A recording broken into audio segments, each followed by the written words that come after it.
দাদা ভাইকে আমি বলি জ্ঞানের তাপস। হ্যাঁ, আর দাদা ভাইয়ের এই প্রোগ্রামটা একটা মানে উচ্চ মাত্রার প্রোগ্রাম হয়, যেখান থেকে আমরা বিভিন্ন রোগ সম্পর্কে জানতে পারি। মানে উনি আমাদের কাছে একটা যেমন অভিধান থাকে না, সেরকম রোগের চেনার একটা অভিধান উনি আমাদের কাছে এত সুন্দরভাবে বলেন না, আর প্রত্যেকটা কথা এত মূল্যবান।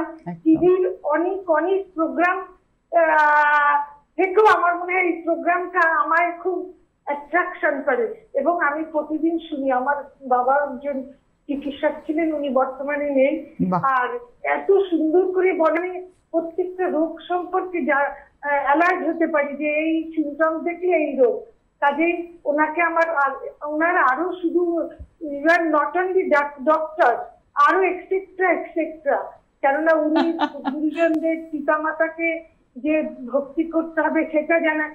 আর একটা সবচেয়ে গুরুত্বপূর্ণ যেটা বর্তমান সমাজে, এই যে অ্যালকোহল, তারপর নাইট ক্লাব, এগুলো থেকে যে বিরত থাকতে বলেন।